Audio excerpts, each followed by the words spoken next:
everybody, and welcome to Roundtable Live for June 30th, 2017. I am Bear Taffy, joined by Rockley Smile. Hello. Hello. Mathis Games. Hello. Hello. Last Grey Wolf. Hello. Hello. And Sinvicta. Bonjour. Hello. Bonjour. Good evening. Good afternoon. How's it going? It's going well, man. That's gonna be that's gonna make sense in about an hour and 30 minutes when we talk about Passpartout. Oh wait, no, that's French. Okay, well no, we're good. We're good. We think it's French anyway. We're not sure. Pretty sure. I thought the language in Dead Cells was Italian, and that's also apparently French. So I got ribbed a little bit for that misidentification. Yeah, Motion Twins. They're based out of France. Pretty cool. That's neat.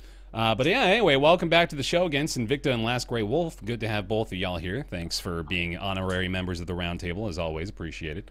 Absolutely. Happy to be here. They're going to be talking about, well, we brought Austin on. I don't know if you're familiar, but he's played this little game called PlayerUnknown's Battlegrounds every now and then, and so we're going to be talking to him about that, along with another bit of exciting news that I'm sure he's known about for a little while here, the Super Nintendo Entertainment System mini version coming around as well. That's part of our docket for today, along with the changes to the Twitch affiliate system. We'll be discussing Steam's Summer 2017 sale a bit, talking about some of our favorites there, along with Passpartout, as I mentioned, and then to round off the show, the Darkest Dungeon Crimson Court DLC. So, a little bit of a shorter docket today, but we've got some meaty topics to discuss at length, I imagine. Big and meaty. It's how we like our topics. Thick and meaty. Starting with the thickest and the meatiest of the bunch, I'd like to say, and that is going to be the mini SNES. Man, who could have thought this would be coming around the corner, huh? What a shocker. The mini SNES. We did call it, right? When we talked about the NES? Everyone called it, let's be honest. Like, Not just, it's recorded. There's footage of us saying it, yeah? Or, yeah, I think so. I think I so, hope right? so. Yeah. Somebody How much do you think it's going to be on eBay after like the first 2 days? This is the right question. Yeah. $179.99. Because it's what? It retails for $80. Retails for $80. It's available September 29th. A few What? months. The NES Mini retailed for $40 or $30, somewhere on there, didn't Let me it? fact check you here while you're doing this. Hold on. And now you can get on eBay for $200 or $300. The SNES Mini will probably eBay for more because it has an unreleased game on it. Right. Star Fox 2. Star Fox 2, man. And I think the library of games on the SNES Mini is way better than the NES Mini. Yeah, something else you also have to consider is that the amount of people that got to play the SNES was a lot greater than the amount of people who played the NES when it first came out. Definitely true, yeah. Just due to the age difference. So I don't think it's off base by $400 or $500 estimations around there on eBay. I just hope they continue to produce the damn thing past like the holiday season. I mean, they have said that it's going to be easier to attain. However, it sold out in one day, and I hope they continue to manufacture it. Like, I understand. I guess from my understanding, after like reading some things, the NES Mini was meant to always be a temporary holiday thing, and that's it. The problem is they never said that. Yeah. It never was said until it's too late. So if this is meant to be a temporary thing, I hope they goddamn come out and say it, and so people can expect, if we don't get one now, you're never going to get one, because people were in stores months after it was done being produced looking for the NES Mini. Like, they're one of the worst. Not that it's necessarily their fault 100%, but it's pretty bad when these Nintendo products come out. The eBay gray market transition is almost instantaneous at this point, and they've got to be aware of it to a certain degree, right? So I think they're looking to mitigate the damage as much as possible here, and they have said a couple of times publicly now that they recognize that the limited supply of the mini NES was a big issue. So. The mini S, I like that. Mini S, that could be good. That's good, Bear. That's good. The Switch is still hard to get, isn't it? Oh yeah, dude, it's still sold out everywhere around me. I just got one the other day, and it took me about a month of looking. Yeah, let's take that natural segue real quick, Nick. Tell me about your Switch acquisition. Well, I walked into Best Buy, and they had some, and then I bought one. They actually had them in stock. How many did they have? They had about 6. They had 2 gray and 4 of the red and blue ones, and I wanted the gray one. I'm not asking literally how you purchased a Switch now. Come on, I'm asking you what your plans are. I was funning it. So Yeah, I walked in. I was doing the rounds for a little bit of going to Best Buy, going to Toys R Us, Target, and Walmart, and I did that 2 or 3 times, and I wasn't getting anywhere. I was just getting scoffed at a little bit. Just made a habit of that, and one day they just had a few, and I bought it. I really, really didn't want to pay the $100 gray market markup for no reason. Just sounds like a stupid thing to do. Like even over on Amazon right now, they're still selling it for what, like $100 marked up. And even the bundle ones are actually still a worse value. Like you'd think, oh, you're guaranteeing you're spending $600 or more. No, it's just you're just paying extra $100 for no reason. By the way, to the listeners, I was very recently very sick and had more oral surgery. So if I sound like shit, that's why. Just so you know. You bought, or no, you didn't buy Zelda, right? Because I'd rebought Zelda and Mario Kart, so I bought both the games I already own on Wii U. Did not buy ARMS, and I did buy Minecraft, and I'm enjoying playing Minecraft a lot. Well, it's a portable, functions very well, has customizable controls. You can play with the online. It's probably the best version of console Minecraft for those that care. I'm probably gonna end up getting one as well. I really am. I'm on the hunt at this point. I don't know when it's gonna become available again, but having seen Odyssey and just hints of Metroid 4 and all this other crazy stuff, it's beginning to come into the no longer the early adopters phase of its technological life cycle. It's now entered into the more mainstream flow. So that's exciting. Yeah. And then, by the way, the games that I bought weren't the impetus on buying it. I just didn't want to have to deal with it during the holiday season if I could help it. Yeah. I mostly wanted it for Kirby, Mario, and Metroid. So we'll see how those go. I assume they probably won't be terrible. None of them seem like they could be that bad. Anyway, though, we can go back to the mini SNES here. So yeah, Star Fox 2 is kind of a big deal. It really is. Yeah, this is kind of a surprise. There's a little bit of story behind the game. So it was never released, but it was finished. They canceled it very close to the end of its dev cycle, I guess. So the devs were just like, let's just finish it, and they did, but just Nintendo never released it. A very, I think, early on copy of the game got leaked, and that's what you can kind of find online. That is a very early version of the game, but no one's ever played this before, Star Fox 2. So it's going to be crazy to see if it's a real deal game that's going to be really good. Yeah, I'm excited to play it. I mean, from the stories and development, blogs and stuff. The reason that Star Fox 2 was even canned is because the N64 is right around the corner. So a lot of the ideas were in Star Fox 2 got broken down and redone and put into Star Fox 64. That makes sense. Star Fox 2 apparently is the first one that had all range mode, so you can fly around anywhere, and that was taken out of Star Fox 2, obviously, because the game was never released, and put into the N64 one. So that's interesting. It's cool. Yeah. No, yeah.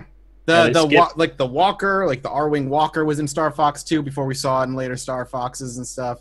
So yeah, they just skipped all 62 Star Foxes and went straight to 64 after that. So they really made a leap in logic there. But I love the original Star Fox.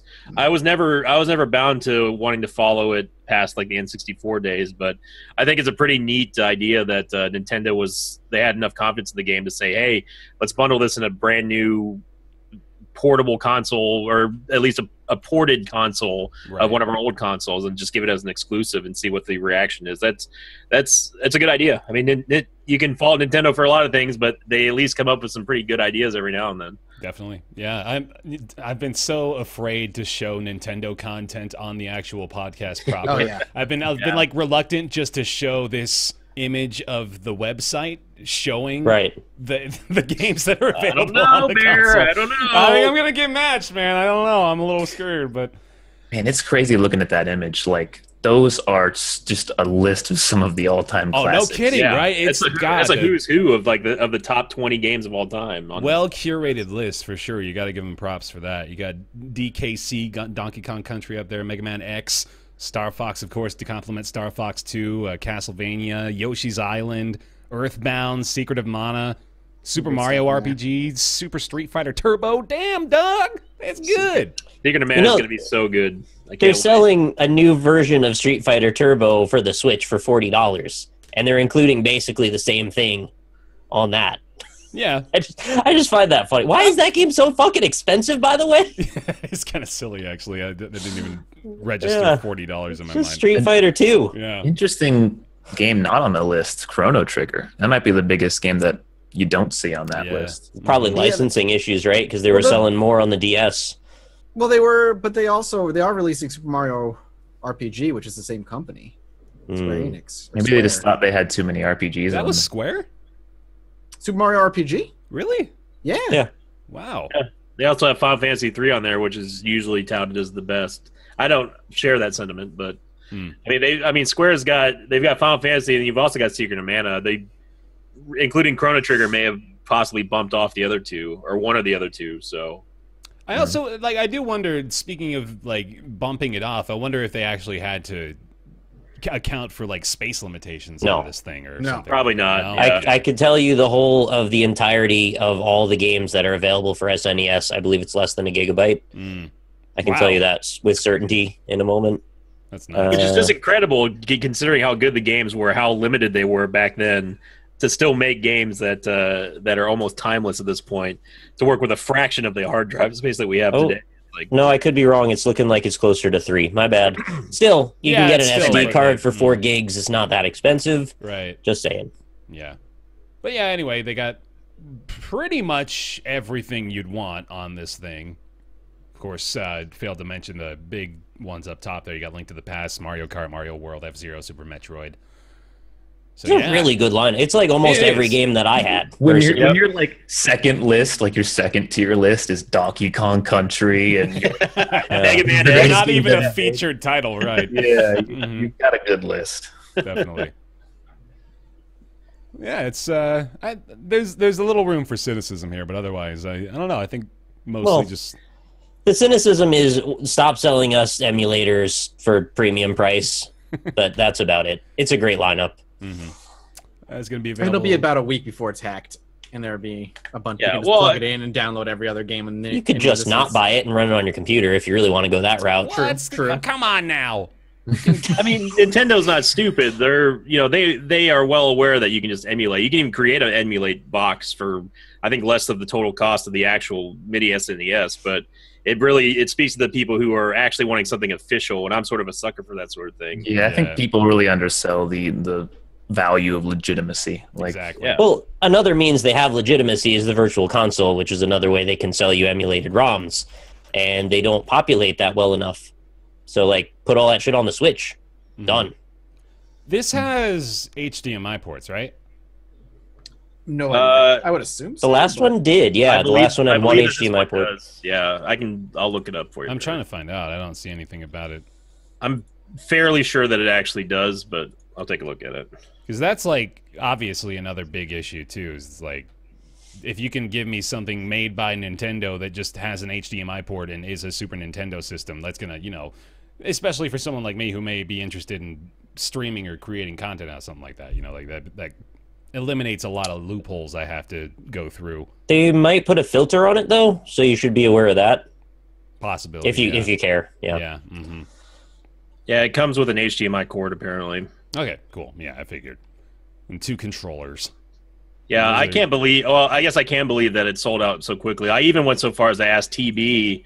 He proclaimed that he actually got one via Amazon UK, and I asked him if he can get me one. I'll obviously pay for it. He just sends it to me. He said that they're already gone by the time he refreshed the page. So I don't even know when they're going to restock over here, but I'm going to try to get one as soon as I can. Word. I'm excited. It's going to be fun. Yeah, cool. All right. That's the SNES. Available September 29th for $80. You think we'll do a yearly cycle with each iteration, so the N64 one will be next summer? It wasn't even a year, was it? It was no, I guess not. 6 months ago or something. Yeah, 6 month cycle then.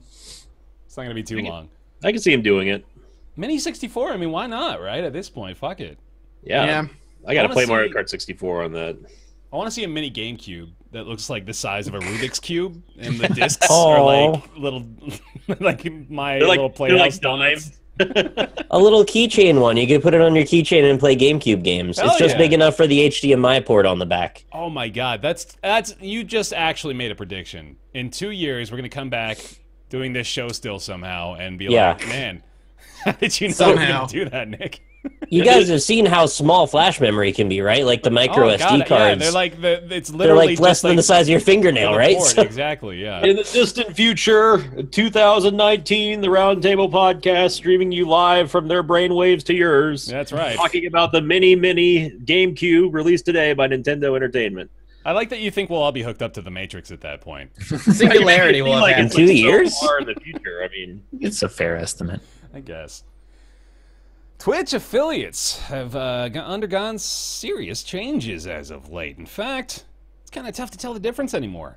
Subscriptions for affiliates have come, they're here, in fact. Full swing. Fully available for each Twitch affiliate. And they include the $4.99, the $9.99, the $24.99 tiers, along with the Prime subscriptions. As I mentioned, pretty much the same deal for partners. We've got this image. I'm going to pull this up again while I pass the buck here, but we do have an image outlining the differences. But let me get general feelings from anybody who wants to take the podium here. How y'all taking this one? It's become sort of a controversial subject. Twitch. Yeah. It has, interestingly enough. We had a very long discussion about it, me and a few other streamers, as well as some affiliates who kind of had both sides of the story. Kind of have a 2-hour-long discussion about it. I think the general consensus from the partners was that we don't like it very much, and then the general consensus from the affiliates was like, we like it, but and then they had other issues with it. I think the biggest issue to me about the whole system is that you have these streamers who are right below partner level, doing a lot of work, streaming every day as if they were partners, and this affiliate system is really good for them. I've heard people are already getting paid, and they're having a great time with the affiliate system. Yeah. But then they're being lumped together with people who can turn a stream on, grab 2 phones, put their streams on the phone, sit there and stream for 30 minutes a day every other day for a month, and that counts as being an affiliate. And I think that comparison is kind of bothering. It bothers me, and I think it bothers a lot of other streamers too. Like, All right. But let me phones? Let me for 2 viewers. Yeah, that's the most difficult part of it. Let me counter that argument with this argument. Who cares? They don't have a community. They don't have anybody subbing to them. They're not making any money. They're literally watching themselves. All these people who did put in all this hard work and who are still affiliates, none of that hard work goes away. They still have built a community. They still have that community of people watching. Just because I can slap on a phone and watch myself and get affiliate doesn't mean that people are going to suddenly show up and start paying to watch. Fair, but why not just partner those people? Is what I want to know. Yeah, I agree that the line between affiliate and partner has definitely been blurred now because the sub button is there. But outside of that, like I can see that, but at the same time, it's not that big a deal. Like what are partners really getting now that is different? They're getting transcode. Longer VODs. I got it right here for you. Yeah, they get transcoding. They don't have to pay the PayPal price of when they get paid. They get the support and whatever. Priority partner support. Yeah, priority partner support. I get that. That's great. What they could have done is maybe just lowered the bar for partnership. Emotes obviously is a big thing for partners. That's probably the only really big thing that partner gets. I don't fully understand the idea of affiliates. However, I don't think, comparing Joe Schlub nobody to person who's working their ass off is a fair reason to be upset about it. Yeah, my initial feeling on it was somewhat negative. I sort of felt the same way that Austin does. Like I feel like it was diluting the market to the point where it's like if anyone can go to any Twitch channel on Twitch TV and sub to them, it's sort of like it's almost like dividing by too many factors to the point where it's like there's not really much of a difference between having like say, hey, I'm an affiliate sub and I also sub to these guys who are also partnered, that sort of thing, without seeing any enough of an upside for people who are already partnered. But I do think that it is awesome that Twitch is trying to get more people actually involved in the streamer community and allowing people to have opportunities that may not have even had a chance to do that. So I'm big ups for that. I think that I think that Twitch should have actually like developed the upside for partners a little bit more before making this announcement, though, because anytime I see a graphic that says like "yes, coming soon," sort of is like, okay, well, that doesn't tell me anything. Like, because right now the only discernible difference is that they get only one sub and that sort of thing. But I mean, I'm all for it because I think it's awesome that other people are getting opportunities that may not have had it, and it gives them something to build on. Mm-hmm. And I think that in the long run, it's going to work out. The only other thing that I'll say is when I first heard about this is that I felt that Twitch was like, in a little way, being a little bit grubby when it comes to they're just trying to monetize anything they can just to start bringing more money in. If that means giving the smaller streamers opportunities that they can actually make money off of. Make no mistake about it. Twitch is making money off of affiliates. It doesn't matter who they give it to. That's the whole reason they want to make more money, and that's sort of the way that I felt. I was like, it seems like they're really penny pinching for the just everyone to get involved with Twitch culture, which is good in a way. But like I said, I also feel that they should have developed a couple more ideas before launching this the affiliate program to show partners like, okay, this is what they're getting, instead of saying, yes, we have stuff coming soon, these are premium features. This is what we're actually, let us know that you have some sort of like a road plan to go forward, not just giving us this whole coming soon thing. Sure. Nick, you want to say something? Yeah, well, I'm trying to come up with the right way to say it because this is obviously a pretty emotional issue for quite a few people, and I feel like I see everybody's side to this. I think probably Mathis's argument is probably pretty on. It doesn't hurt partners, it helps more people, and there's nothing wrong with that. I guess I'm a little bit biased in coming from Machinima on YouTube, where their attitude was to partner everyone they could, and the same thing happened with RPM, and it inevitably blows up. But I don't know that you can compare those two things, and I said that on Skype, and you guys kind of shot me down. You're probably right. I just don't know if I have the perspective to make a proper opinion on this I think I agree with you, actually. My initial thing is like, well, the mentality behind monetize everything you can kind of gets at a deeper thing that isn't really about whether or not you're giving people opportunities. Why not just partner them? Let's get deeper into that then, because Austin, if you agree with that point of it being comparable to the way that RPM and all those other big MCNs over on YouTube started to kind of bottom feed, again, not to discredit the affiliates. I made that mistake. I was like, they're trying to do this bottom feeding stuff as I was talking to Elise about it, who happens to be a Twitch affiliate. Great job there, Bear. But yeah, Austin. Sorry. You heard that, you bottom feeding motherfucker? I love Twitch. I love the company. I love working with them and being a partner. But the only difference between this and what the MCNs do is that it's a lot less sinister. I still think at its base, though, that it's like, we need to make money. This is a good way to make money, but it still actually helps affiliates, right? That's the good part, is that there is a positive side. The MCNs are just like, give me all your money. You get fucking nothing. You have to do this. Give us your money. This is more of a choice, kind of. You can be a part of this program. You cannot.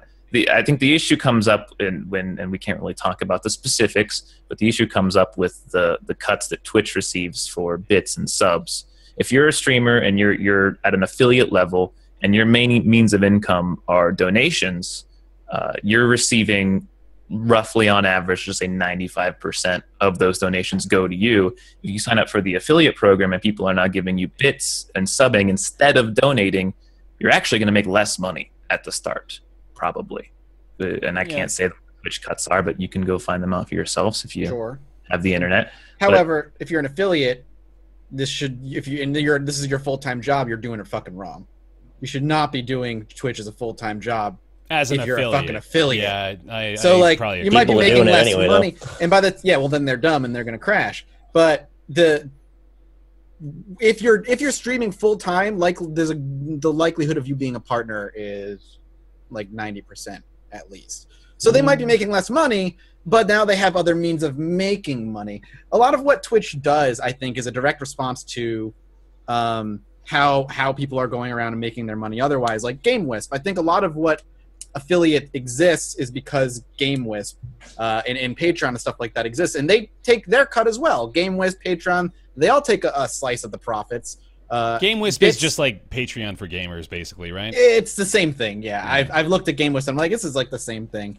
I think it's. I mean, if you're an affiliate and you're like, I'm making less money, chances are, I would say you're probably making negligibly less money, and you're not making enough to do it as a living in the first place. I would argue too, comparing them to MCNs is wildly different because the time MCNs came up in RPM, their tactic was to prey on a problem within YouTube itself, which was the copyright claiming and the ad problem of AdSense. And they're like, you know what? We can make a ton of money by giving everybody protection because YouTube isn't going to stop us from protecting them from auto claims. We'll give you 50 or 40% or 50 or 60% of whatever you make. We'll take the other 50 or 40 and you can make money and woo.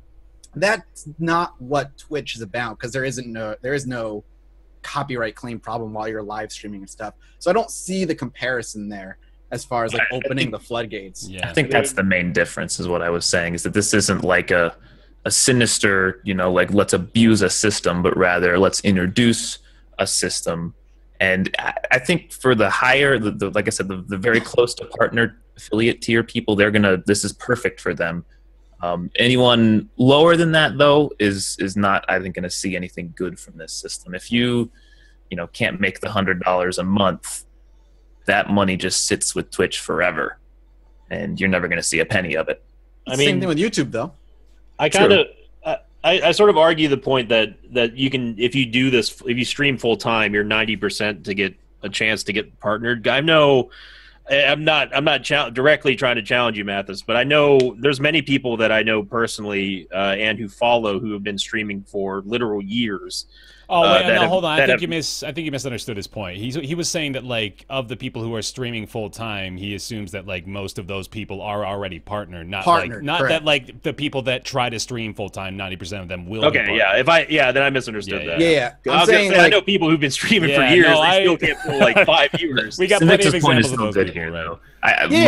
For sure. When the affiliate program was announced, however many months ago it was announced, the first thing I said though is I'm really worried this is going to make it even harder to get partnered because Twitch now can say instead of no you can't be a partner, they're going to be like, you know what, why not be an affiliate? Go be an affiliate. It's not partner, but go be an affiliate, and then it creates this dumping zone for all the potential partners. And it's just going to be because does it matter? Is there a reason to be a partner really? I think being a partner is important. I think it's what everyone still wants, regardless of the affiliate system. I think people still like, I want to be a partner because it has notoriety to it. It has the does it? I think so. I think it does. Yeah, well, especially now with that verification thing. Like, as silly as it sounds, that stuff is important to people. And even though it doesn't actually affect the bottom line, there's, I guess a little bit of a community argument to be made there. I was going to ask, actually, do you think that this might muddy the waters for Twitch streamer PR collaboration? That they'll start to get everyone kind of on the same level coming at them, say, I want a game. Oh, and then, I hadn't even thought about that. I don't know. Yeah, I don't know. That's probably another one of those same, I don't know if I should really comment on this because I'm not really qualified. Wonder what the PR people think. Yeah. I think that affiliates, again, I'm in favor of it because I do think that everyone deserves an opportunity to do, if this is something they truly want to pursue, then this is just going to be one more rung to sort of a hoop to jump through on your way to hopefully maybe one day building something to the point you can get partnered. Yeah. I mean, at some point, all of us needed an opportunity to try to prove that this is something that we're good at, that people want to do. And I think that this opens a lot of doors for people. As a partner, again, the only problem that I have with it is just that I wanted something more than just coming soon from Twitch, because obviously Twitch, they're the gatekeepers in all of this stuff. So, there's not a lot of outside of monetary reasons. There's not a whole lot of reasons to even care about being partnered right now, other than as Bear said, you have the verified check mark, which some people care about. I personally don't care about that, but it is important to show, I guess, there's some validity to whatever you're trying to say in someone else's chat or whatever have you, or you can just tout it as like, oh, look at me, I'm a Twitch partner. I'm not one of those other lower partners that are called affiliates type thing, I think it's good. I'm glad that people are getting more opportunity, and I'm glad that Twitch is looking at of expanding ways to give people opportunities. I hope that they have a better plan than coming soon for partners. That's all I can say. Yeah, I mean, I would like to see more benefits for partners, sure, but you know, one of the things I think you touched on is like this is another ring to grab onto towards your step to full time. I think is really, you know, hitting something there. Someone in chat's just like, well, how do you become full time if you don't just quit your job and then just say one day I'm going to stream full time and make it work? That is the worst way to become a YouTuber or a Twitch streamer. Period. Not the worst way, but it's like bottom. Dude, tier. that's like, I mean, I don't know how else you could make it worse. It's the most. The best thing you can do is like what you do is you just work your ass off, right, while maintaining a full-time job. And as you see your income start to from streaming start to slowly approach that of what you're making your full-time job, which could take and usually does take years. Once you get to a point where the risks are smaller, where you can still live off of it, but you might not have as much, you know, disposable income, that's when you start either lowering your hours of your main job or quitting your main job and going full-time. You don't just kind of go boom and just go full-time and make it. And I think affiliate is a really good way to help mitigate that risk when it comes to that point. You're still going to be working your ass off for years and years and years, and there's going to be a ton of people who just, like Sinvicta said, he knows people who've been streaming for years who still have 5 viewers. There's a bunch of people out there who are never going to see full-time. I think there's a really great article out there by Bacon Donut, a full-time streamer. It's called "The Issue Might Be You," that I think a ton of people should go and read who are hoping to do this full-time. That's really insightful, and but I still think affiliate's a really good step towards making that work. Yeah. Did you get in a fight with a cat or something, Mathis? What's on your left? Don't ask. It's never going away. I didn't mean to derail, but I saw that and I was like, man, you and the cat, you guys got to work out some differences there. I actually love the people who say, like, you know, don't follow your dreams. I think that's genius. I know it's a cynical way of saying it, but I honest to God think that is more wait a minute realistic. What does that even mean? Don't follow the statement is just don't follow your dreams. You have to expand on that. But like a lot of people are like, follow your dreams, do what you got to do to get to the top or whatever. I hate that sentiment because it's not realistic. I hate follow your dreams because it's just one of those, you know, pie in the sky fairy tale things. It's just realistically, we can speak from a high horse because we fucking made it. Yeah, we got lucky. But most people, how about have dreams, but realistically have 3 backup plans before you start chasing that dream. That's a much better statement. It's a lot better than don't follow your dreams. It's like follow your dreams realistically and with a concrete plan. That's a much better statement. Set goals, have strategic partnerships, pivot when you need to. Those are all things that you can actually do. Exactly. And I think that's a lot of why we are where we are. It's because of those things. I mean, really, Twitch partnership comes down to being in a clique most of the time. Some people just don't make partner for no apparent reason, for really no reason at all. Most jobs, including YouTube and Twitch, networking is 75% of the work. Yeah, Metallica said it best. Not who you are, it's who you know. It really is. For the record, I don't feel that I've made it yet. When I can start paying for my own like rent and like when you can pay someone to give you a random hand job at any day. Exactly. Until I reach that level of making it, I officially say that I don't think I've made it yet. You got someone on hire. It's a random hand job, so it's like they surprise you with it at some point during the day. Yeah. You've just got a dude who's going to come in there and just start going to town. Yeah. That's great. You get a text alert saying I'm on the way now, and if you're not ready, well, then you no text alert, man. He's got a bars through the door like, you better be ready. Like the Kool-Aid man just walking in. Oh yeah. Everyone's got positives. Everyone's got deficiencies. You try and make up for them strategically where you can, and knowing people is part of that. Unfortunately, that's just the nature of the beast. That's how it's always been. I want to expound on that point that you made, Sin, a little earlier too. The fact that this is actually a really good way to provide the affiliates more metrics by which the Twitch partner evaluators, or whoever the hell those people are, can determine whether or not they will become a partner. Because before this, all we had was viewers and, you know, maybe like some back-end statistics that they would use as well. But if you can go to the Twitch partnership application with, like, I have 50 subscribers paying as an affiliate, I've received this many bits over the course of the last 3 months, you know, like that kind of stuff actually does make a difference in your application as well. Yeah, and if you're an affiliate, you start to learn how much the numbers matter, and you can start looking at, you can view like, okay, well, what did I make on today when I played Secret of Mana, or then I was like, oh, I was going to stream some PUBG, like what are people, you can gauge feedback, and you have access to more tools that allow you to analyze that data, which is extremely important. Yeah. In whether or not you're on Twitch or YouTube, knowing how to read the numbers for more than just numbers is extremely valuable. And this is a good way, if someone has absolutely zero experience in looking at metrics and data, that sort of thing, this is a good step.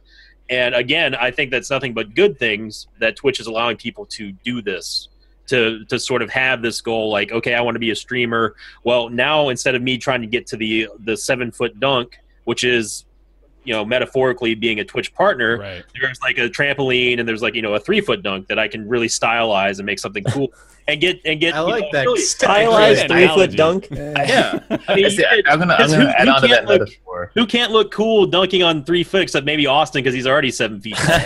I mean, he'd have to do like a bounce off the ground and through the legs sort of thing, which I would pay to see, by the way, Austin. I think instead of a trampoline, they've put a picture of a trampoline. Because again, like I said, there's no documentation, there's nothing from Twitch that says this is how an affiliate becomes a partner. You have no idea. Speaking of that, they didn't email affiliates, which I thought was weird. Like, they never told the affiliates that they were going to be getting a sub button. Also, like, I take this from personal experience because my wife is an affiliate, like I mentioned. She never got an email. The sub button just showed up one day during one of her streams. It was just like, all of a sudden, there it is. All right, there we go. So they're really not doing a great job communicating it either, it seems like. She didn't receive anything even after the fact? I don't think so. Not yet. How? Anyway. Well, surely she had to put some sort of tax information on there. Yeah, she did. I'm not trying to single out Elise. I'm speaking for the situation here. She did have to do that. I think she might have done that before this, though, is the thing. That might have been for bits. Yeah, for bits, I think she had to do that.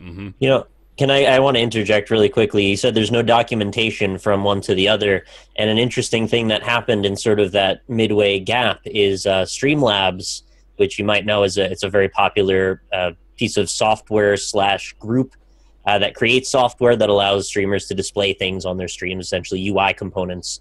And they've created something called Streamlabs Guilds for partners, or they call them All-Stars, which I'm one of.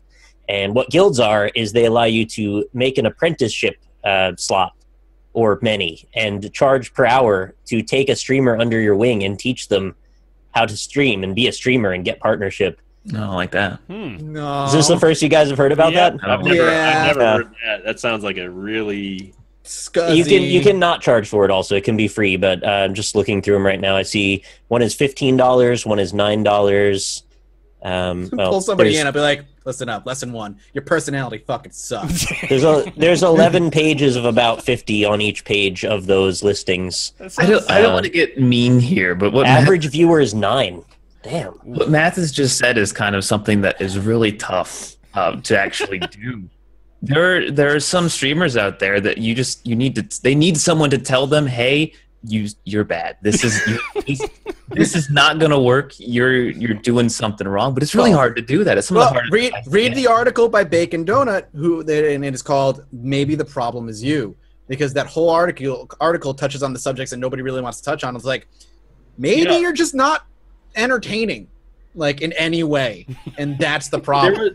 There was a big Reddit thread that happened last year. I think, Mathis, you may have seen it, about the guy. There was a streamer who was complaining that after 3 years of streaming, he still had no audience, whatever. Listen, there's a thread on fucking our Let's Play every week of like, I've been making videos for 2 years and I have 2 views. Well, the replies to the guy was that were people who were actually established streamers. They went out of the way to go look at the VODs. I actually looked at the guy's VODs too. Mm-hmm. And it's extremely obvious. It's readily apparent what a problem is when someone stream. If my number one biggest pet peeve is audio clarity, and this is not going to be a how to be a streamer by Invictus measures, but like there was very clear reasons why he didn't change anything, and it's like, and most people, I think, including some of the people that have been streaming here for years, the ones that I mentioned earlier, there is a reason why that they have not seen an uptick in that. It's sometimes the game, but most of the time it's how you present it and all the little nooks and crannies of how you run your stream, like say audio quality, for example, or how clear is the video relay, that sort of thing. And all that is extremely important into getting over the first hump, which is going from, hey, I turned my Twitch channel on, I turned my stream on, let's see if anyone shows up, to, hey, I'm an affiliate now. I mean, even affiliates, they at least have some sort of way to verify that they're doing something right. Maybe not everything, but and that's what that guy who made that thread was. And everyone's like, dude, your audio quality is a complete and total mess. It's just terrible. You can't see the webcam. It's too big. And I think that all that stuff is very poignant in helping people out. I kind of feel like almost anybody is capable of doing it. They just need the right direction and then the right help. If you're not entertaining, it might just be that you're not doing something you're passionate about. You need to redirect. You need something that you exude that feeling about. And then from there, all the rest of it can be polished and massaged into place, right? If your video quality sucks, if your audio sucks, that's all able to be fixed. Yeah. If you throw $100 at any one person, I think with the right guidance, you'd be able to get where you need to be to at least get started and get a foothold in. It's not going to be simple. It's going to require some work, but you can do it. I don't think almost anybody is beyond repair or help. They're just in the wrong direction or going in for the wrong reasons. Yeah. Yep. Mm-hmm. So I totally agree. So bottom line, if you need coaching, head over to twitch.tv/BroccoliSmile. He'll get you set up. There you go. How much an hour are you charging over at the All-Stars? That totally reminds me of those, oh man, like when in Halo when these people would have $24.99 a month or an hour for lessons. Sign up here. Email me. That's the no. Hey, man, I've taken a lessons. StarCraft 2 lesson. Have you? How'd that go? Yeah. I did multiple lessons with Destiny, actually. He helped me greatly. Nice. Yeah, it was actually with his coaching I got to masters, high masters back in Damn, son. Okay. It's great. Sometimes it works out. I'm not shy about it. I like Destiny. Stephen Bonnell is he's a cool cat. If you have specific questions, you can ask me on my subreddit, r/RocklySmile. I'll be happy to answer them. Well, there's a real one. Cool. I don't know if there's anything else we didn't touch on. They do get 3 emotes, technically, 1 at each level. And then they don't get to choose their sub emote prefix either. Sadly, Oh, there was a good story. Someone told me his name was I can't remember, but it was a holster. It was basically, long story short, they gave him the code a-hole. Really? Yeah. Nice. I figured something like that would happen, man. That's great. Somebody, Vaping Kiwi, mentioned the market oversaturation. Going back to the main topic, and I think that's probably the biggest. Vaping Kiwi. That's the biggest point that I think a lot of partners are kind of feeling. Some may want to talk about, some not. But I think that definitely the danger of oversaturation, and they're really gutting they're trying to turn more viewers into streamers, which could dilute the possible pool of people who would possibly be subscribing to partners or not, or whatever. I don't know if you guys have any opinion on that. I can't even begin to really take that seriously, honestly. It's just I'm with you. I don't take it seriously at all. The important thing to remember is that we're all competition. We're friends right, here, yeah. but we are each other's competition too. I also fully disagree with that. Yeah, it's funny how that changes after things change, isn't it? Like, we weren't competition, but sometimes it changes. No, I don't know about you guys. Once I hang up this call, I am cutthroat. I am going for you. I think maybe in the earlier days where your numbers are smaller, competition, maybe, I'm competing. But YouTube and Twitch is unique in that, unlike television, I can watch what I want, when I want, and when I have time. I'm not competing for the same 5:30 time slot on a Friday with you guys for the same video. And if you don't watch mine, I don't get to watch yours. It's streaming maybe a little bit different Twitch in that because is you're kind of live. like that now, actually. It's gotten to the point where you're competing with quite a few people no matter basically what time slot you're going for. I think when you're more successful, it's less apparent. But I think it's still there. I mean, we're not at each other's throats, really. I think when you're at that point, you don't need to worry about it anymore. But I think that idea is still there, and that saying that we're competing against each other, though, is it's an aggressive way of saying it. But I think it's I don't consider myself to be in competition with really anybody. I mean, it's streamers helping streamers is sort of what Twitch is built off of from the foundation. I mean, at a certain extent, if you are streaming at the same time of the NLSS and stuff and you're not on the show, it's okay, well, people who might be watching me is probably watching the NLSS, but I certainly don't view it as competition or anything to really, be worried about. Yeah, no, I mean, it's that's like what we had within our circle, I think it's pretty easy for us to say that we're not really competing with one another. But even going beyond that, I'm fairly certain that like I don't really feel that way about any other channel or Twitch channel or anything like that. I don't feel like I'm a competitor with anyone else. No, this is what we have is the end slate of all of our networking work. Like the reason we work with each other all the time isn't because we're competing with each other all the time. It's because we networked with one another and audience sharing. Yeah, that's how a lot of the entertainment industry works inside YouTube and Twitch and outside YouTube and Twitch. Yeah, is you find the right people, you help each other grow, and you all hopefully grow into successes in your own right. Some more successful than others, but if you're all still successful, then you've all done something right. Word. I hate the idea of competing in this industry just because I don't. I mean, if the NLSS is going and I decide I want to do something similar to the NLSS, I'm not going to go up against Ryan. I'm going to pick a time where maybe Ryan isn't going, or maybe we can have like guests and we're co-hosting our shows together for a little while or something. Mm-hmm. I'm going directly against Ryan because I'm better than him. Yeah. That's fine. I understand that. And he's not here to defend himself. Somebody's got to take him down a peg, man. Well, he did that himself in his PUBG episode recently. It's all good. Yeah. Yeah, everyone's talking about this episode 90. What happened? What did happen, man? Don't talk. No, we're not talking. All right, about we won't talk about that here. All right. I would Instead, let's gladly- talk about PUBG. Yeah, hey, look at that. Look at that transition. Segue. PUBG got another update, man. Boy, howdy. What happened, man? You know, actually, I was watching, you know this, Austin. I was watching our boy Grims. Mm-hmm. He was rocking that new gun, dude, the Graza. Groza. Groza, Apparently, it's yeah, called the that's Graza, but that my mind is like, there's an O there. I'm gonna say the O. Yeah. It's Gozer. There's actually some news to be had along with this, too. The fact that they've... the story we did on this, them reaching 3 million players, that was 3 weeks ago, I think. Or 4. 3 or 4 weeks ago, they hit 3 mil. They've now hit 4, which is insane. They've also banned 25,000 people in the last 3 months. Have you guys run into cheaters at all?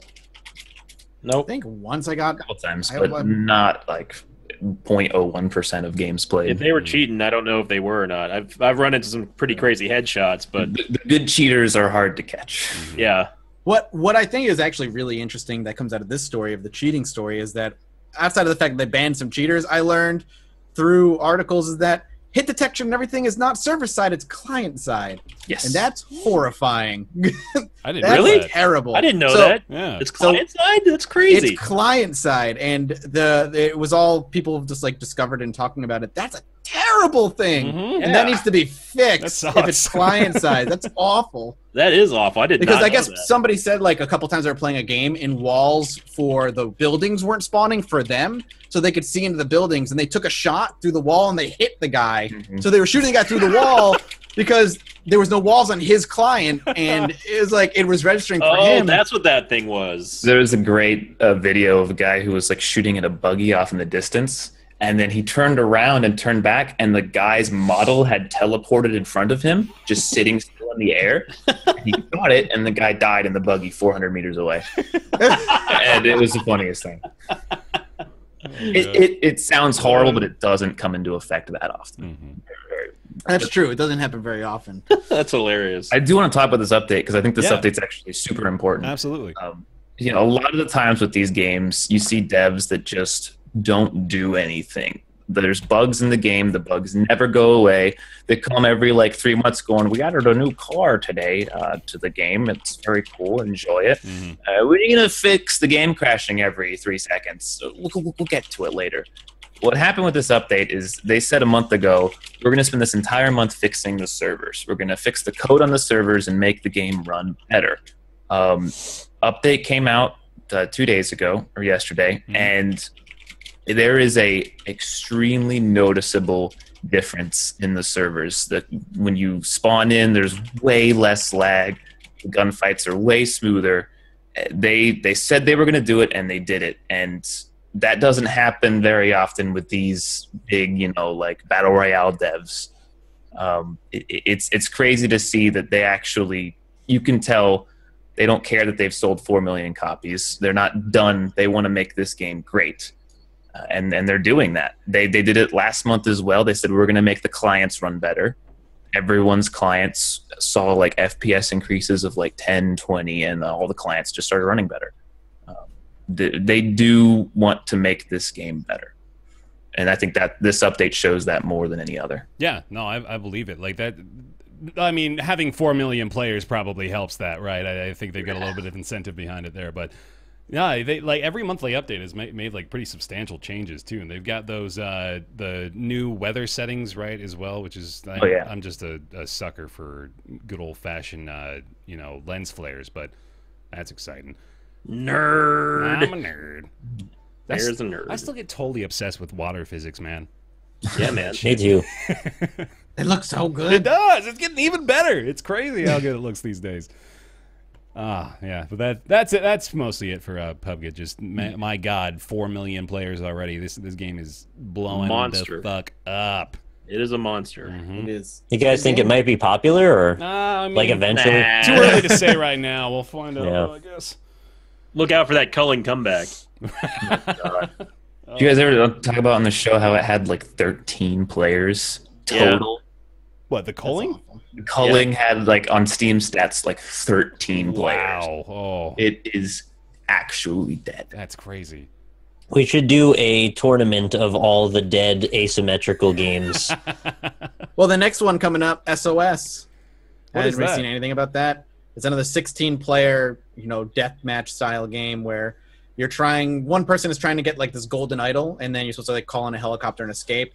But you can work together with other players or kill each other, and there's also like monsters around and stuff. Hey. There's also Mirage, right? And then that one they showed at E3 that's like partially a MOBA. Oh yeah, what was that one? That was It's like in the forest in winter. The dude blocks the arrow and that that's kind right, of the shit. shoutcaster. Yeah, the shout. I just remember the shoutcaster. Yeah. Could you say that PUBG cold the culling? Oh, hey-oh. I just checked Steam. Cold itself. I just checked Steam Spy. Peak concurrent players yesterday, 56. Nice. They must have had a special event going on. It's gone on sale. Like the Steam sale, maybe. Yeah, hey, there's another great Oh, there segue, it is. man. Look at you go. I got your back. Thanks, buddy. Are they even updating the calling anymore, or are they just ignoring it? Like, They keep breaking it. Focusing on the console version now, I think. Yeah. okay. Yeah, calling's coming to console, by the way, if you didn't know. Oh, yeah, that's right. The Steam Summer Sale 2017. Just another quick note here for being on the lookout for good deals. I was on the lookout for a good deal. Finally got one. Doom's 50% off finally. $15 right now. Tweeted this one out earlier today as well. Hollow Knight actually on sale already. I couldn't believe it, but it's $10. Go get it. 2 thumbs up. Yeah. Yep. Please just buy it. And new content coming soon. Yeah. So if you haven't played it, not a bad time to grab it. I have never played it, never really wanted to, but I hear everyone telling me that it's good. Do you like? And no, I'm not sponsored. Do you like video games? I do sometimes like video games. Yes. I would encourage you to try this one out. Even if I'm not a super fan of like the platformy adventure Metroidvania type game. It's pretty platformy. It is pretty platformy. It's definitely a Metroidvania. It's like very a platformer. If you hate platformers, you might not like it. I don't hate them. I just don't find them all that fun that much. This one is. I think it's probably possible to have fun with this, even if you don't like platformers. Okay. I'd skip that And far. use this as a benchmark. Like, if you don't like this one, you probably can just write off the whole genre. That's actually true. Right? That's $9.99. I'll pick Hollow it. Knight. Hollow Knight is like it's the most Dark Soulsy game I've played in a long time without being Dark Soulsy in mechanics. The atmosphere and the way they tell their story and the difficulty spikes are very reminiscent of Dark Souls with the mechanics of a Metroidvania. Yeah. I agree with that assertion. Any other big deals y'all got your eyes on here? I've got a few that I could shout out as well. We're streamers. We own all the games. That's true, but we got to give them the heads up, Endless Legend, $7.49. Fantastic 4X game. Is it the crystal version? There's like a version with all the DLC. I assume that was the one. Classic edition is $7.50. Emperor edition is $10. Oh. Portal is 99 cents. What is that? Wait, who doesn't own Portal though? Oh, Portal. I actually don't own Portal. Portal is free many times. Portal is 99 cents. Portal 2 is $2. That's crazy. You I might gotta have to go finally get that now. Yeah, that's there. You got no excuse at this point.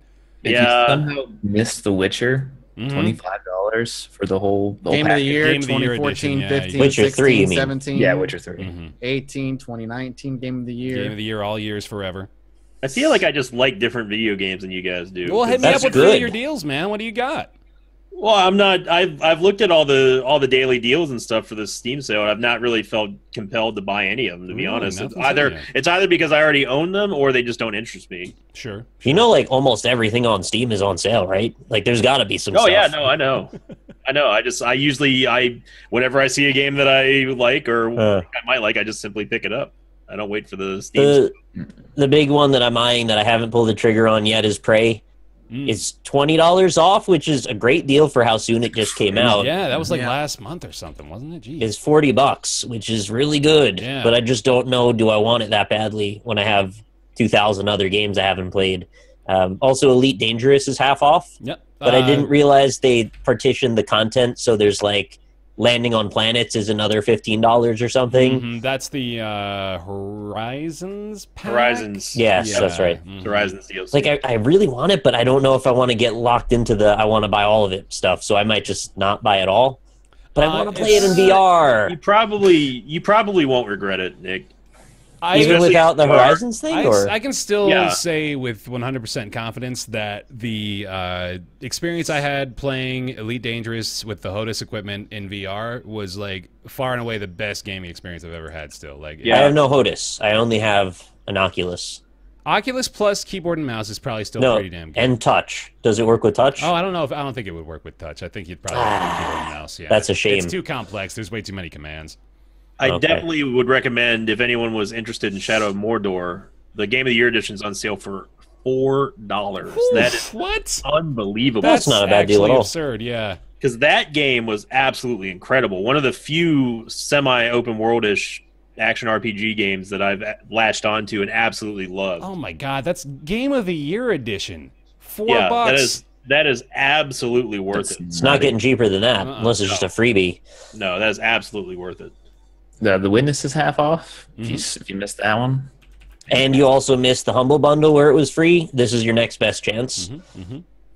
Tokiden 2 is not on sale at all, so don't buy that. So Good to know. This isn't going to surprise anybody, but you got Darkest Dungeon out there at a pretty deep discount, 60% off for $10. That's pretty good. Not the DLC though. Not the DLC, just the base game. Yep. Ori Definitive Edition, half off at $10. Another thumb and 3/4. Not quite up there with Hollow Knight, but I gotta give Hollow Knight an edge somehow. Yeah, everybody was on Ori, and then it seemed like when Hollow Knight came out, that's all I heard about. Dude, that's exactly before what Hollow happened. Knight. Ori was like that was like the #1 spot that a lot of people who love platformers were telling me about that I still didn't play. Ori blew my fucking mind when I played it. I actually, I was playing this and thinking, A, how did I wait for so long to play this? And B, this is the best Metroidvania game I've ever played before. It was that's pretty much what I was beautiful. hearing. Yeah. Ori and Hollow Knight are both the two prettiest games with regard to 2D games that I think I could name outside of like Vanillaware stuff. And they're also the type of game I like, so it's like all of the good happening at once. It's getting a sequel, of course, next year as well, so a good time. Yeah. Wait a second. The Darkest Dungeon Ancestral Edition is $3.59. It says it contains the base game, the original soundtrack, and the Crimson Court DLC. Buy together. That's probably because you own the base game and it's making the adjustment for you. Okay. Yeah. Happy ending. Angelic Knight just bought me Prey. Oh! Thanks, man. Hey! Look at that. Any other big ones? Trying to dig deeper here. I think GTA 5 was still on sale, wasn't it? Yeah? I can tell you in one moment. Yeah, it's on sale for $30. It probably won't get cheaper than that. If for anyone out there who's not played GTA 5, it's one of my favorite games of all time. I think it's gotten down to 30 a couple of times before this, too. Yeah, but I mean, it probably won't go below that because it's still talk about a freaking evergreen game, man. That game is still in the top charts. It had a bit of a resurgence even this year with all that GTA 5 role playing stuff going on, like more people. Yeah, the RP stuff. They've expanded the online stuff considerably. The newest one, I believe, just added the gun running and trading and that sort of thing, which is really cool. I mean, it's props to Rockstar, man, because the base game by itself was incredible, and then the GTA Online stuff was just got better and better. I mean, it's still one of my most favorite memories of running heists with the crew. Doing those multi-staged, basically raids. Yeah, and to have it all work like smoothly and still be presented in a GTA sort of way was an incredible experience. I highly recommend it. If anyone's interested in picking up GTA, pick it up. Yeah. I'd also recommend Dishonored 2. If you missed it last fall, it's only $20 right now. They've patched all the issues pretty much that I know of, so it's pretty much the definitive version at this point. Also, Planet Coaster, which is getting tons of new content and will remain getting new content, I think for the next year at least, is now $30 on sale. So also gets 2 thumbs from me. Hell yeah. Rise of the Tomb Raider, 60% off. You get that probably the best Tomb Raider game. I haven't played too many of them, but I've played a good amount of this one, and it's fantastic.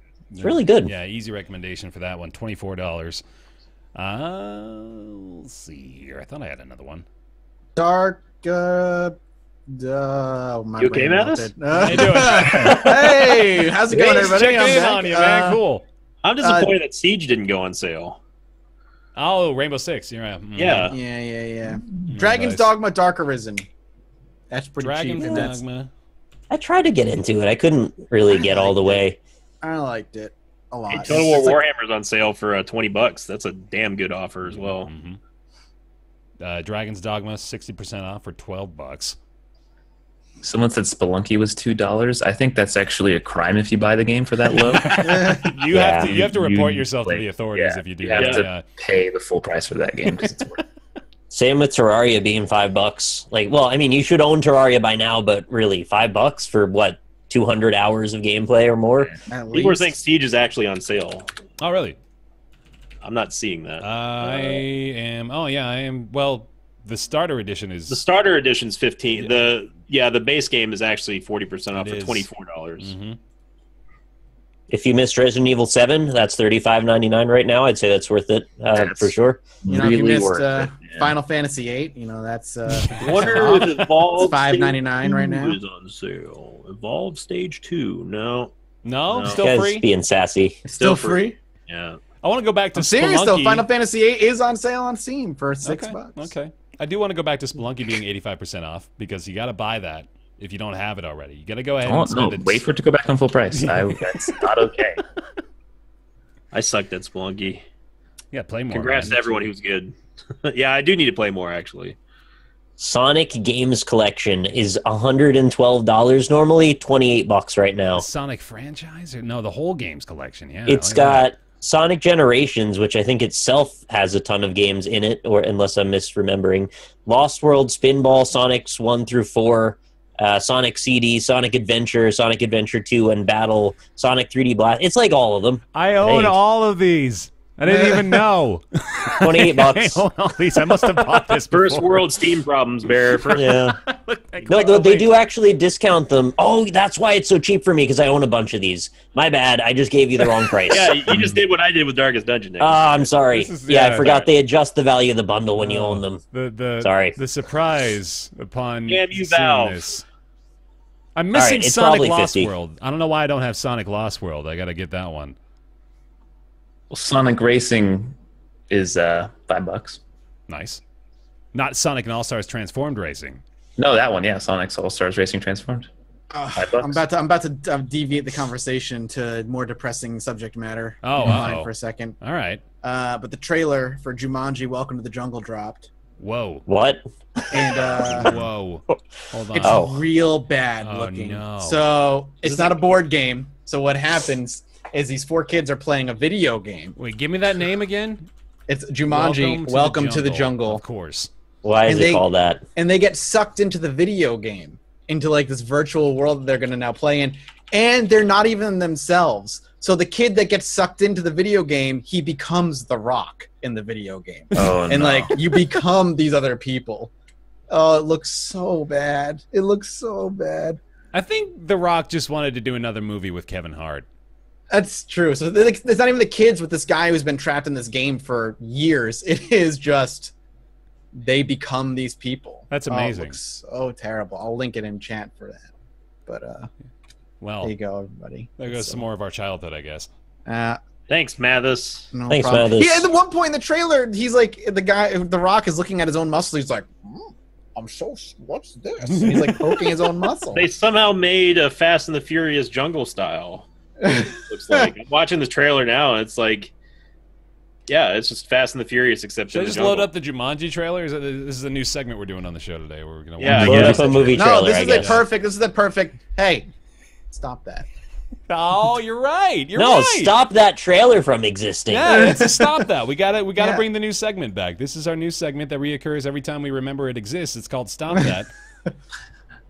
Hey, Sony. Hey, Or Sony. whoever's doing this. Yeah, Sony, of course it is. Stop that. stop Stop that. it. Stop it. Just stop it. I didn't actually get a God, chance to listen to it yet, but in the email, somebody, I guess, made up a little jingle for us for Stop That. So I got to check that out. Oh, that's exciting. Yeah. We'll see. Can the jingle just be da-da-da-da?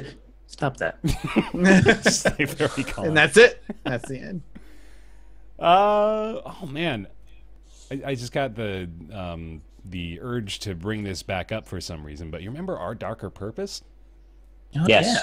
I did 2 videos on that.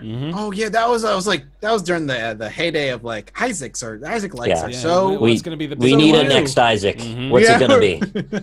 Remember how we felt that way 3 years ago? God damn. But our Darker Purpose is 224 now. If you want to give that one a whirl. that game I've was never even heard of almost good. Mm. Never heard of that game. It had like weird hit physics. I think that was what I disliked the most about it. Had a good idea behind it though. Very interesting art Just- style. Mostly be like Isaac. Wait, that was only 2014? Oh, it felt longer than that. That was like 7 beginning Days of to 2014. Die is one that people keep saying is pretty decent. It is on 7 sale. Days to Die is good. I don't know the premise of Survival that game. game. It's just you survive for 7 days against zombies, isn't it? Not just 7 days now. It's Oh. just however long you can last. And so every X number of nights, zombies get stronger and faster. And it's still in early access. of course it is. What? That's from December 2013. It's been in early access for almost 4 years, Oh, Mathis. God damn. Oh, come on. That ain't nothing compared to other games. What do you Like, think look is at- the longest? Project Zomboid has got to be up there. How long is that? God, since before early access was a thing on Steam. What about And- DayZ though? Yeah, they were Project Zomboid came out around the time that the Minecraft style of selling games was new. Yeah. Wait, which one did you say, Austin? DayZ. Daisy, yeah. Uh, I would have said Starbound up until they actually finally released. Well, Starbound released in early access. That wasn't until like 2014 or something, wasn't it? Or no, that was... No.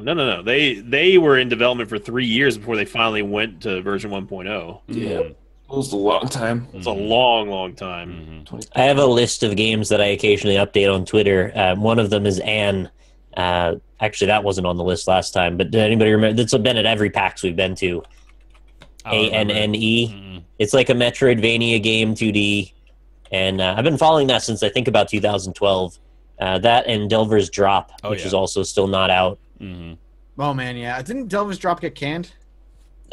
We keep thinking that, and then it keeps coming back because there's like one new post on the forums. Oh. They had like a Kickstarter though, so Yeah. it's one of those like, please don't can this because that would be weird. Yeah. Project Zomboid's first purchasable alpha was April 25th, 2011. Wow. Jesus. Oh, and Chasm is on my list, yes, but they finally are on track again. I know they keep saying that, but I think they're releasing early next year now.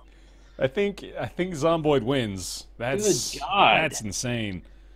Listen, if Zomboid ever releases, I'll do a month of nothing but Zomboid content on my channel. You could have a kid and like send him to preschool by then. Yeah. So, I I think we're gonna say send him to prison for some reason. I don't Yeah, know. you could have a kid and send him Send straight him up to prison. juvie.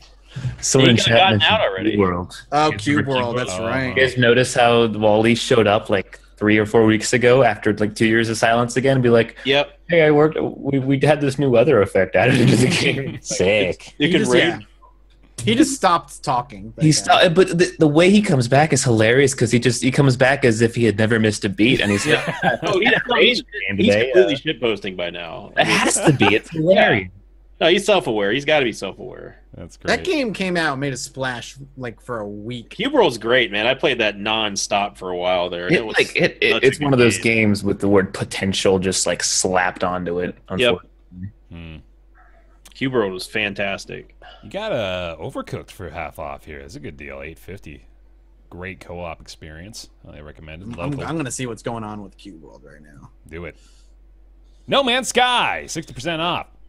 Don't ever touch that game. That game is fucking. I still maintain that the most recent update I played of that was not terrible. That's what I've been hearing about that. No Man's Sky, the most recent update, not terrible. Hey, it's not as bad as it used to be. Quoted by Bear Taffy. Hey. Oh wow! I just dug deep for this one. BattleBlock Theater's $3. Go ahead and pick that up. Yeah. All right. Yeah, that should do it. Steam summer sale. Plenty of good deals. Plenty of good options. There you go. Real quick, let's talk a little bit about Passpartout, because I think most of us on here have had a chance to play it a little bit. Passpart-Out? Passpart-Out. I haven't played it, how'd you say it, I Sin? will say that I called it Passpartout and everyone made fun of me. They should. Yeah, That's how I said it until today when you said Passpart-Out. Yeah. I was like, oh. Texans Invicta was like Passpartout. Starving outers. Passing parts out. Yeah, I'm passing something out. You're gonna pass out today. It's Passpartout. Passpartout, probably. Passepartout. Passepartout, the starving artist That's for two. on Steam. Because it's French. This is more or less Microsoft Paint with some management elements, but I've really enjoyed it, actually, just for the little bit of time we played and what I've watched of y'all playing it. It's, weirdly enough, it seems like a good multiplayer game, doesn't it? Like, it's great for grouping For together. streamers. Yeah, for us. I kind of think all of our enjoyment has come from us, not from the game. You Like, think I think so? we could have just played MS Paint together, and it would have been so exactly that was going to the be same. my question to you guys who've all Same. played it. Is Passepartout literally just MS Paint with a dude walking around? Well, I think MS Paint would actually be better because, one, there's an undo, and number two, you don't have to worry about going out of business and burning your Sonic picture, which happened to me. Is there like a game there though? Yeah, there's a or little is bit of it a game. all- There's like it's like a very, very light management mechanic where you. It's an algorithm that slowly increases as you do more paintings. It's like nothing, though. Yeah. I Because thought like, they would there's no take- way somebody can walk up, like a computer can walk over and decide that painting is good and that painting is bad, or that one's worth buying and that one isn't. It's got to be like some. It's like a dice roll. Yeah, I is it thought just that they- random? I thought that they would probably the game takes into account how much mouse movement went on, how many clicks, how many different colors, and like how long your mouse cursor was like over a particular point on the canvas. Somehow that factors into the score. But I mean, I think it's neat. It's a neat idea to breed a little bit of competition between everyone who's streaming. Say who got the highest bid on if we made a sort of like a category type way of format. I mean, like what we did on the No NLSS the other day was great. Mhm. I mean, that was a lot of fun. Yeah. For what is essentially Paint without undo, which I hated, by the way. I hate not being able to hit Control Z out of something. It was awful. Yeah, it's. I think what we're harping on here has got to be the biggest issue with this game is there a reason to get this beyond this is silly little MS Paint with minor progression? Doesn't really seem like there's much to give it credit for beyond that, though, right? Well, the funny thing is, if it does take into account how many colors, how many curves, how much mouse movement, all of that makes you ask this awful question: is one style of art preferable to another? Like called scribbling? Right, because that doesn't make any sense. Mm. And like, I guess they figured it out to their own ends, but for the reasons we've been playing it, which is to enjoy each other's company, I don't think it serves us in any particular way other than it's a game we can put to MS Paint. Yeah. And that's fine. There's nothing wrong with that. Mm. And I'm not trying to shit on it either. I don't know that there's any depth to it. Yeah. Yeah, that's pretty fair. I don't know really what else to say about it. I'm trying. I mean, does the game give you categories like when you're playing in the campaign or whatever? I mean, No. is it literally just you just make whatever you want and the game bids on it? Yeah, I mean, that seems like it's just about it. You got that little, I don't know if we even talked about this yet, but the little like bidding system where when somebody gives you an offer, you can challenge them to make it higher, but that's about it. It's also someone can come by and give you. I mean, it's essentially like Bidiots in a way, except with less depth than that. Yeah. I don't think anyone's buying this game expecting it to have like a franchise mode, but It's one of those games that you can make fun. It's you make the most fun out of what you can make. It actually is like what it stands for, which is just if everyone's playing it all at once. I think it'd be neat to sort of compete and see who gets the higher bids. But outside of that, it's borderline. Well, is this a game that could stand on its own if you guys streaming together, multiplayer wasn't involved? If it's just me by myself wanting to play a game, is this a game I can play and enjoy? Well, it depends on your personality for sure. I do think there are certain people who the answer for that is yes. Like artistic types? Yeah, I think there is an audience for this game. I really do. Like where they don't just want to sit around in MS Paint and dick around. They want to have a kind of gamified element to it, and this presents that to you. I think it'd be neat if they had a way that you can upload your most bid on, or even any art after like maybe a little bit of quality control, and let people like on boards and stuff bid on it. Yeah, that would be cool if it had like some built-in community aspects. But it's all gonna come down to people just drawing dicks all over the place. Like I said, quality control. Yeah. Maybe the community can vote. I guess that each one of the buyers has its own preferences for what kind of art it likes. Oh, okay. Which I would love to know more about how the algorithm detects that, because if it can detect, like they said, a piece of Baroque art, how is it doing that? Yeah. Is it really doing that, or is it just taking an average of values and guessing? It seems impossible that it could make a reasoned value judgment on an art style.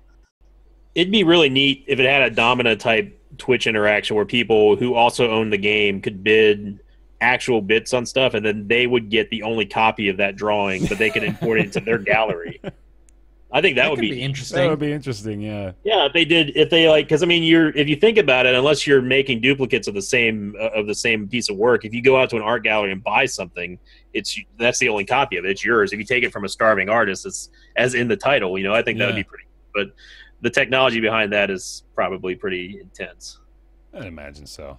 It'd be neat, though. I think it's a neat idea. I hate to be the one shitting on this game, too, because I don't mean to. It's just I love the potential of it. I just don't think for us this game is more than a shell, right? It's a 3D environment with a canvas, and we can draw stuff together, and I like that. Yeah, and then I really want it to be more than it is, I think, because I really enjoyed what I played of it, and I think maybe like you said, like it's got something there that could be more than just like you said, like a platform for us, more or less. But at the moment, I'm pretty sure it's just that. It's a kind of fun little MS Paint. It's as fun as you make it, basically. Yeah, pretty much. But it's available for $10 at the moment. Brand new release on Steam. Passpartout. Passpartout. Passpartout. Passpartout. There you go. Passpartout D2. Potato. Mm-hmm. And that'll bring us to, a topic I'm excited for is the Darkest Dungeon. Brendan Court. So, full disclosure, I am involved with this game. I actually did a little bit of voiceover work for a few of the bosses, so take my opinion with a grain of salt. Obviously, I'm also very heavily invested in the game itself. I played it quite a bit on my channel. With that in mind, though, I am definitely digging the Crimson Court content. So, if you're not familiar with Darkest Dungeon, it is a brutally difficult gothic RPG with Lovecraftian elements. Turn-based, permadeath, all kinds of nastiness. It is unforgiving. And the Crimson Court is no different. In fact, probably a little bit more difficult than the base game, I'd say. There's quite a few new things that you got to consider, and they've also rebalanced a lot of the elements of the game. So they've changed a lot of the trinkets, they've changed a lot of the skills, actually, on the characters. And just recently, they made some pretty major adjustments to one of the characters, too. So they're still rebalancing a lot of the different factors of the game. There's also a new character class, which is awesome, the Flagellant. He's been fantastic. And then there's new bosses, the new area, like I mentioned, and the thing called the Crimson Curse, which is effectively vampirism.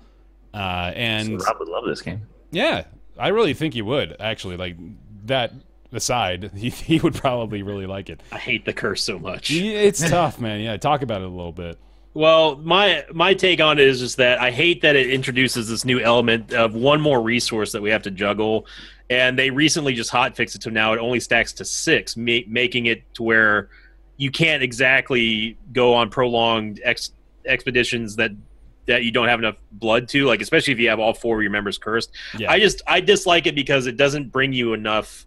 It doesn't bring you enough positive versus how easy it is for the game to give it to you. And in certain cases, you can give it to other characters by simply treating them or putting them in for the same type of stress management with people who are infected versus the people who aren't.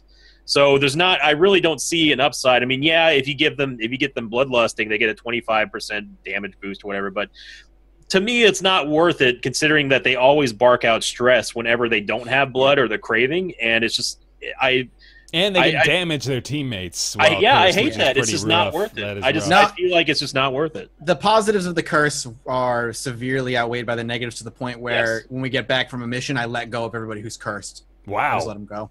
Damn. It's not worth it because it can get out of control very quickly.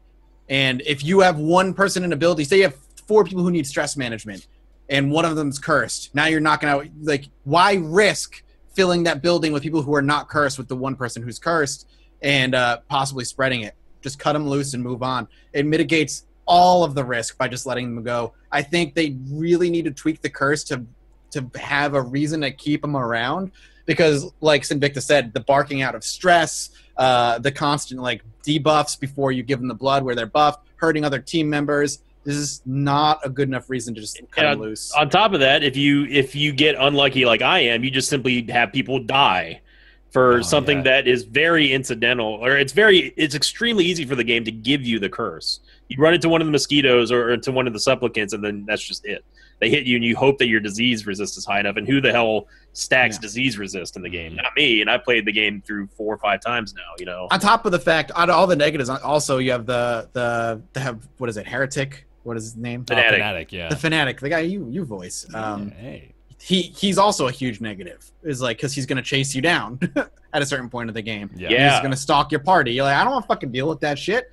Just let him go. But then at that point, it's almost like, and Mathis, again, I'm not directly challenging here, but the mentality of my question is, why even enable the DLC then? It's a good question. Like I wanted to see the DLC, and I wanted to see what it was, and I like the theme. I think the vampire, like old blood gods are interesting, and I wanted to see it. And then once I realized how negative the curse was, I just let him go. I'm like, goodbye. I mean, I'm right there with you. I totally agree with it. I hate the extra micromanaging that you have to do, but it's not even like, it doesn't even, the thing is, once you realize you can just let them go and not deal with it, it doesn't even increase difficulty of the game. It's just kind of this thing, you're just like, well, all right. I liked you, but I can replace you. I mean, at a certain point, you don't have that option anymore. Yeah, you can't do that if you're releasing like legendary ranked, man-at-arms and stuff. You can do that while you're at apprentice level, but when you're getting to level 3 and 4, that's not really an option anymore. Yeah. So as far as my opinion about the curse goes, I'm not really set on whether I think it's a positive or negative overall. I think I need to get a little bit deeper first. I'm seeing a ton of these negative reviews on Steam, which reminds me of when the game first came out on Steam. Just a lot of people that encountered like one big brick wall and decided, fuck it, I'm not gonna try to get past that.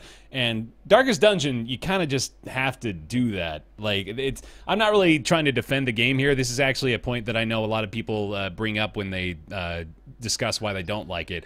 But this is a game where you're gonna run into a brick wall. Like, it's gonna happen. There's too many RNG factors. There's too many things to balance. There's too many things to worry about where something's gonna happen that's gonna like stop you dead in your tracks, and you're gonna have to rebuild and like try to regroup and fix that problem. And I think a lot of people are having that issue here with the Crimson Court, where they're like getting a bunch of heroes cursed, they're losing a couple of folks to the Fanatic, they're taken aback by how difficult all this new stuff is. And again, that's like basically the same thing that happened when it came out of early access. People were taken aback by how tough things were.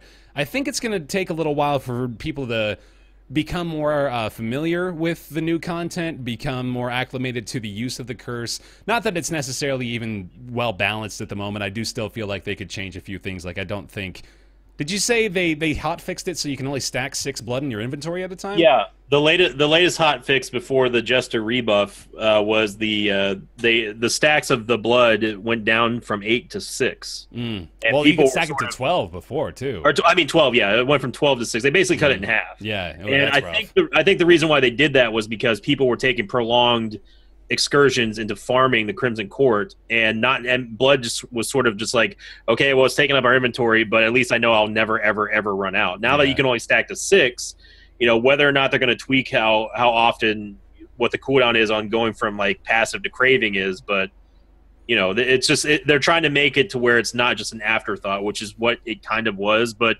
at the same time, it wouldn't be such an afterthought if it wasn't so easy for the game to give it to you. Which is like, okay, well, I guess everybody has my Twitch stable has everybody, literally everyone is infected, and I'm like, this is just one less inventory spot that I'm going to have for gold, for example, which is annoying. With my style of play, it's annoying, but other people enjoy it. I think that it just comes down to people learning how to adjust to it, because that's what we were doing from early access to release, and people were complaining about stuff that's just a complete joke at this point. If you played the game as long as we have.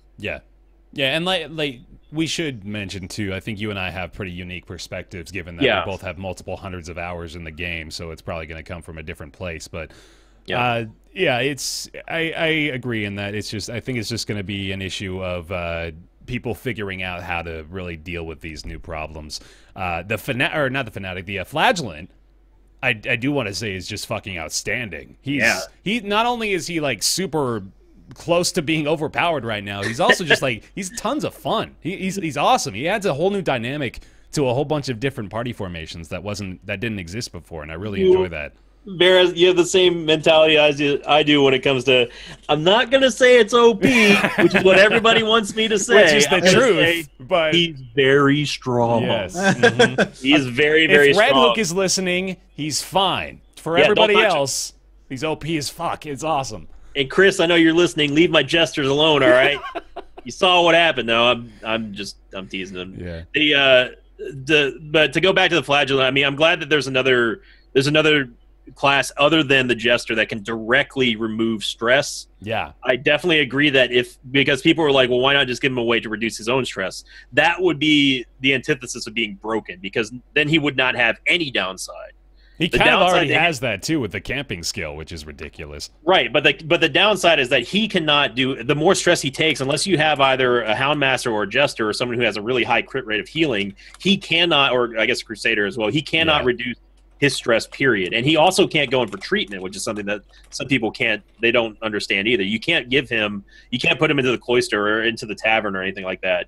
It's just there. So you have to organically remove that stress by, the various ways I was talking about. He does go to the penance hall, doesn't he?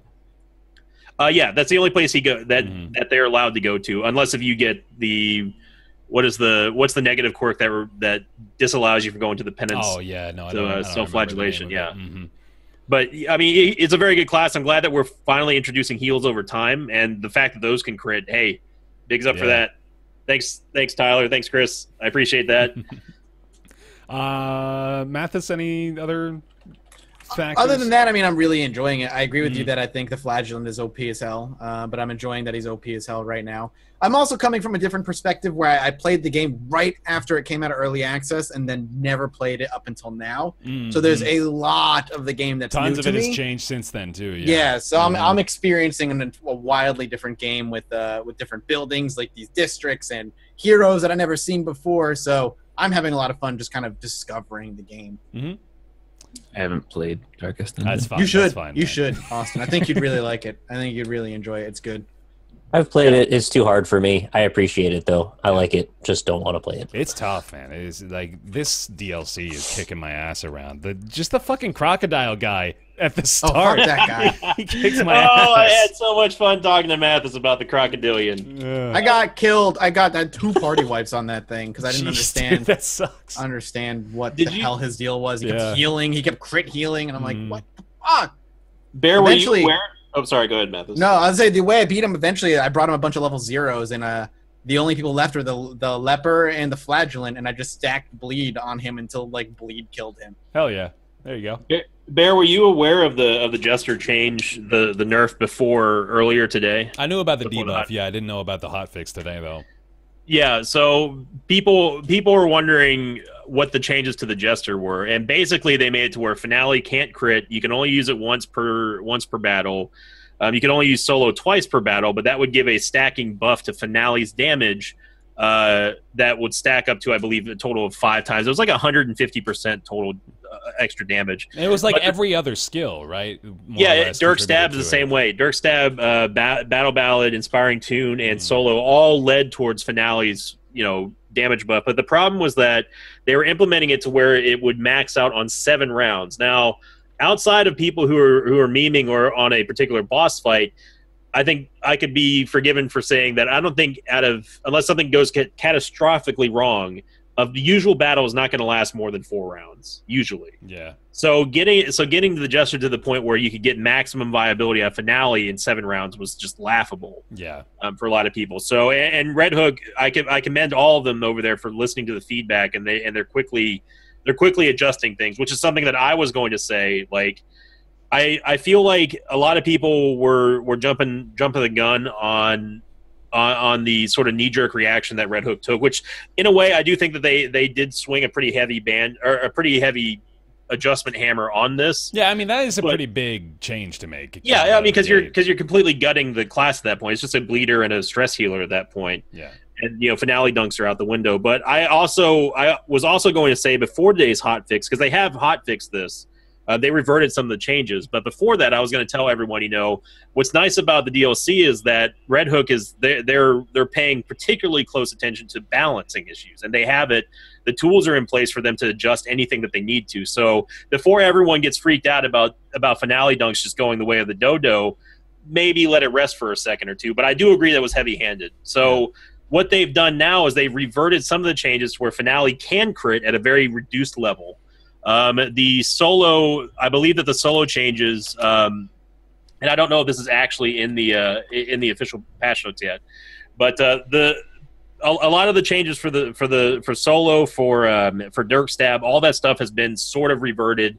They're still going to tone down the accuracy of solo. They're also going to make it to where you still can't just spam it over and over again. But the Jester is getting a little bit of that stuff they took away out, so you can still do Finale dunking. It's just you're still going to have a reduced amount of crit, and it's also not going to be as accurate, I believe. Yeah. But I mean, I'm happy that Chris and Tyler are looking at that very carefully, because a lot of people were unjustifiably relating them to Blizzard and how Blizzard balances, which is just that's just not true. Like, yeah, it was a heavy-handed thing, and yeah, they sort of gutted the class, but they immediately they were responding to feedback in a way that I think is the best for everyone. Tell me how Blizzard balances, Sin. Yeah, I'm not going to do that, but I'm happy. They balance by bringing in Probius. I've got a good piece of feedback here for him. We get fucking garbage. Fnatic gets 3 turns for every one of your turns at level 1. Short dick losers at Red Hook should balance their fucking garbage before release. So there's some good feedback for them if they need that. Yeah, developers love that. Mm-hmm. Yeah. Short dick losers.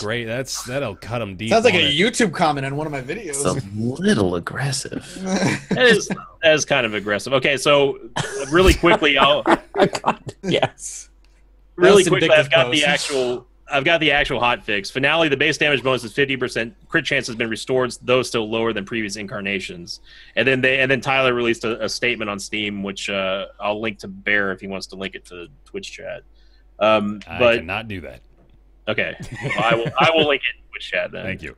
But yeah, I'm happy that they're looking at that, and it shows that they do actually care about their balancing and stuff. And I think that everyone who jumped the gun to immediately start chastising Red Hook should just ease off the gas down a little bit. Yeah, it's not all doom and gloom, The districts as well, I do want to mention real quick. I definitely welcome that change. It seems like more of a thing geared toward the folks that are looking for more stuff to do in the late game too, and it's a big difference maker as well. They've actually got some pretty significant upgrades, not just the stuff that's like the bank, which, you know, save 5% of your gold every week. Obviously, that's going to be pretty good.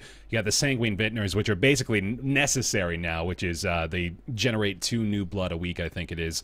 And then you got stuff that's going to, like, help specific classes out a little bit more, you know? Like, you got things that'll buff. I think it's like I don't remember the groupings, but there's, like, groupings of classes of heroes that will benefit from building a particular building. So those are kind of cool upgrades as well. I like that. Mm-hmm. Yeah, the courtyard, the fucking epic dungeon I'm still on, man. I'm like, I think I'm 25 hours in maybe to the DLC already. I still haven't even met the Baron, who is I believe the first big courtyard boss. It's big, massive, old school RPG shit, yo. I thought I could get through the Baron fight.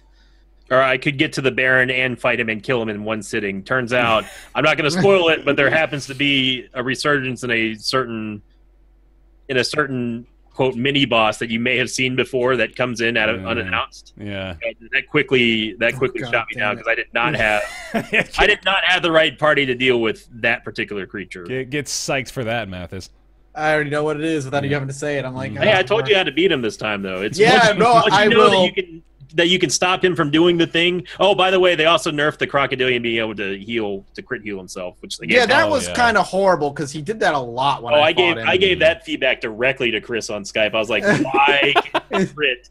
There's no reason for that. So, but yeah, once you know how to stop him from submerging, it's not that bad. Yeah, Apex Predator. I think that basically covers it, but yeah, I'm digging it, man. I'm seeing a handful of negative reviews, but I feel I can mostly attribute that to the frustration of uncertainty. But yeah, there it is. Same people who are worried about the heart attacks and corpses. You'll be all right. You'll be all right. You won't lose any sleep, I promise. Yeah, your characters might die though. Yeah, screw your characters. Crimson Court. It's available now. June 19th release is currently $10, and you can get the Ancestral Edition, I believe, on sale. Let me try to load this up in an incognito real quick and give you the actual numbers. Ancestral Edition looks like it's $21 to get the soundtrack, the base game, and the DLC. Not a bad deal. Total worth. Mm-hmm. Sweet. Okay. Woo! That's going to bring us on everybody's favorite segment. It's Ask Roundtable. Ask Roundtable is a weekly segment where you send your questions into roundtableyt@gmail.com. That's not the right overlay. There we go. To roundtableyt@gmail.com. We do our best to answer them. This week's question comes from Patrick. Patrick says, "Hey, Bear and crew, love the podcast. Thank you. I was wondering what some of your fondest multiplayer game memories are. Ever make up outlandish house rules or hold your own round-robin tournaments? When I was younger, I would play Freedom Fighters with my cousins, and we would duct tape cardboard down the middle of the TV to prevent screen cheating. Classic move, man. Nice. That's good stuff. Good. He's got a Nick's Weird Games theme request down here of Overkill by Men at Work. I don't know if anybody's feeling so inspired as to attempt that today. If not, I've got the backup ready to go. But for now, need the backup. I think only Ryan is brave enough to do that. Okay. Yeah. I'll get the backup. Unless it's metal, I can't do it. I'm sorry. There's a question from Patrick. Thanks, Patrick. Appreciate it. What are some of the fondest multiplayer game memories y'all got? I've got plenty. Yeah, I've got so many. Halo 2. Mm-hmm. Halo and Halo 2, I had plenty of LAN parties, but I think some of my favorites are actually with my siblings, my brother and my sister. Yeah. Gathering around our one family computer and playing Heroes of Might and Magic 2 and 3 together. Mm-hmm. Or playing, we used to play Pokemon Snap, but competitive Pokemon Snap. So we'd all go through the same level once, and the person with the highest points won the level. Nice. And we get a point, and we then go on for the next one. We played that so many times. You did that on the NLSS. Oh, did you? That's the awesome. Exact thing. Yeah, it was a lot of fun actually. It's super fun, especially when you learn what all the secret Pokemon are and stuff. Mm-hmm. But you don't tell your siblings, and then they get mad when you stir Dude, the Charizard. I had a couple of Mario Party games that went south, man. Family ones too. Oh, always Mario Party tears families always apart. goes south. Yeah, it does. It's like the Monopoly of video games. Countless almost fist fights with my brother over the stars I stole from him. Jesus. Yeah. It's hardcore. I actually can't think of anything as aggressive as Mario Party, so I agree. That's all the fights. I remember one instance. Destroyer. I remember one instance in particular. Do you remember the Mario Party game that had the like the microphone mini games built into it? Yeah. So you had to like yell things into the microphone at a certain time. My brother was up and he was getting ready for it. He was super into it, and then I yelled something random out of nowhere, and he just pummeled me immediately. Or the blisters life. and like peeling skin in the palm of your hands from spinning the joystick. Yeah, you got a glove, Oh, man. yeah, Everybody dude. God.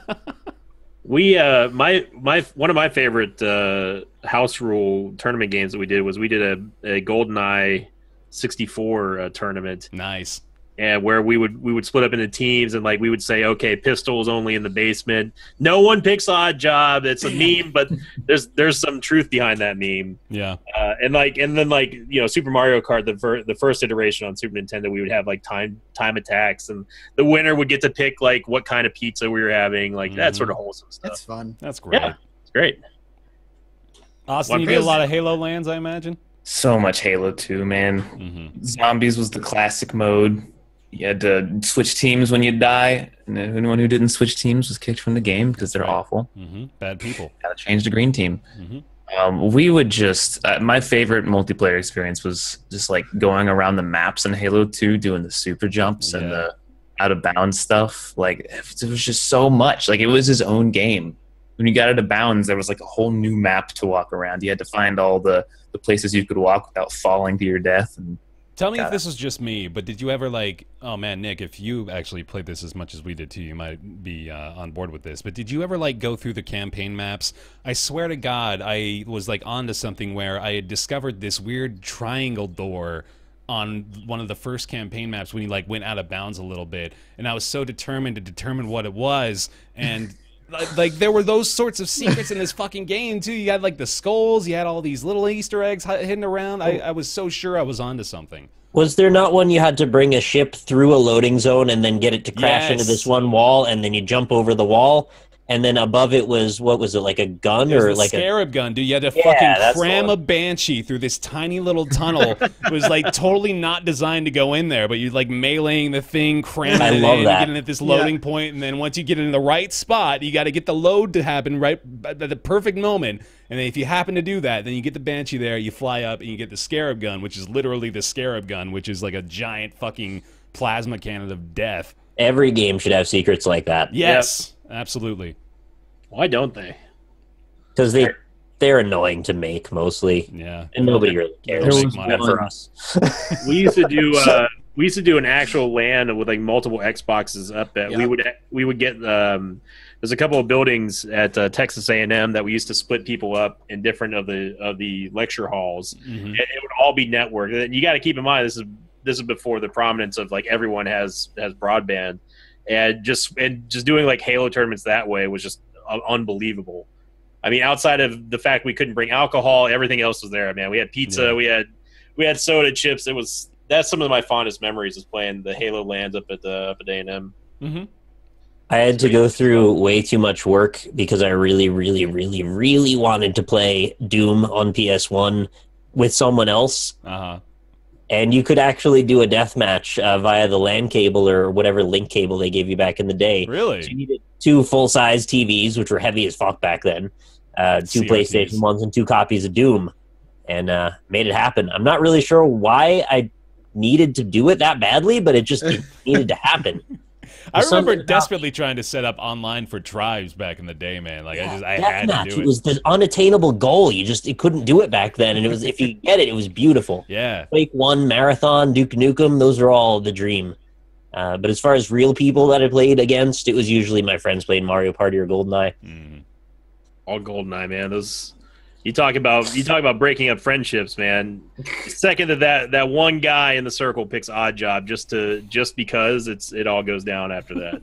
That's gonna be Mathis. Yeah, it would have been Mathis. Yeah, Shunfei in chat 100%. said it was their link cable playing Doom with my dad. It was also with my dad, so that's just funny.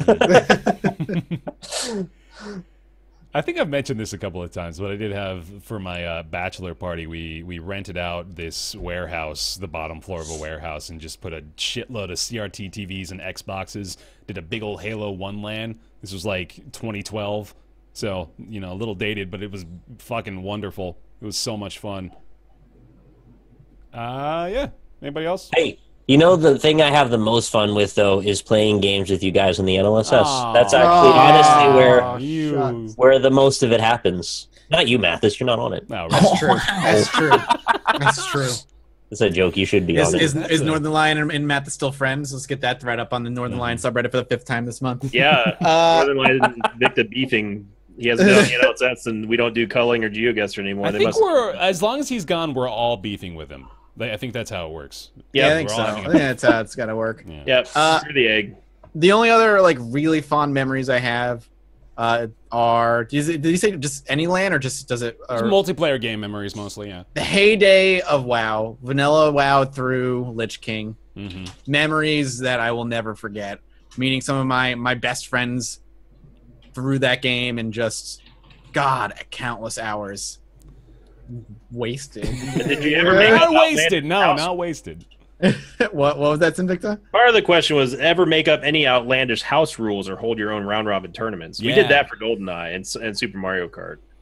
And Halo. I ran a ton of tournaments for that Clan Halo website I was a big part of. I held them myself. I would make the brackets and I'd go get a prize, and then when a winner was determined, I would get their address and I would just go to the post office and mail them a game, like Alone in the Dark or Minecraft or some shit. So I used to do that quite a bit. We used to dream about being able to play a Madden like a football schedule with each other back, with the SNES or even the N64, and then people had to email the results and we had to adjust the standings and go through it one by one, but it was just too much work. They're someday maybe we'll all be able to play football together online without having to worry about dealing with all this stuff. Maybe. Man, that would be the day. Eventually we'll get there, not today though. Yeah. Sweet. Wow. Good question. Yeah, that was a fun little trip down memory lane. Appreciate it, Patrick. If you got questions, send them on over to roundtableyt@gmail.com. Wrong overlay again. There we go. I got it. I know how to make a podcast happen. Cool. Woo. And that'll bring us into everybody's favorite segment after their favorite segment. It is time for Nick's Weird Games. And let me go ahead and play this little ditty right here for you. Hold on. Nick's Weird Games. Nick's Weird Games. Probably Japanese in an RPG. They're Nick's Weird Games. Yeah. Nick's Weird Games. All right. Hey, thanks, Dylan. Appreciate the track, man. And it's time for Nick's Weird Games, the weekly segment where Nick's going to pick a weird game from his catalog of weird games. We're going to try to guess what it is. Yo, I got a weird game for you guys. How's it going? You close your chats already? Yep. All right. We're getting into some wild shit today that I didn't realize I hadn't used for the segment yet, so good luck. All right, ready? We're talking about a PS3/Xbox 360 game. Okay. Okay. Released in 2010. All right. And that's across the board in every single region, even Australia. Nice. So consider that. Most games never make it to Australia. This one did. They must have had a lot of confidence in it. Yeah. It was developed by Tri-Ace, published by Sega. Oh, and I'm going to go ahead and just tell you the name of it in Japan. Oh, okay. Okay. Nice. Interesting. End of Eternity. End of Eternity. All right. That sounds familiar. Was it End of Eternity? Tri-Ace is... That would be amazing if Sin just got me right there. There's Star Ocean, so... Is it a Star Ocean? Can't be a Star Ocean. I don't think it's a Star Ocean, but it's not. Tri-Ace are the Star Ocean people, right? That was like Dan's weird game. Yeah. Star Ocean. You know what I love is that saying that name still no one's gotten it in chat. That means it's that weird. Yeah. Oh damn! All right. So it's an RPG, as you probably figured out, because it's often an RPG. Yep. It takes place on Earth in the distant future where atmospheric pollution has nearly annihilated all life on Earth. The remains of humanity construct a purification system called Basil. No, not the Austin Powers one. In time, they create a civilization around Basil's central tower, watched over by its mechanical core called Zenith. Zenith ties human lives to quartz stones, making them immune to pollution. This sounds super familiar. Well, giving them predetermined social statuses and lifespans. This actually sounds like a pretty cool premise, doesn't it? A little bit, yeah. Mildly It's like out there, but interesting at least. Yeah. I always suck at Nick's weird games. Oh, I do too. Don't worry about it, man. Some characters are Zephyr, Leanne, Vashron, Rowan, Sullivan, Rebecca, Juris, and Frida. Love the mix of just weird names and like Rebecca. Yeah. No, I think I honestly like this sounds super familiar to me. Oh, it's end of eternity.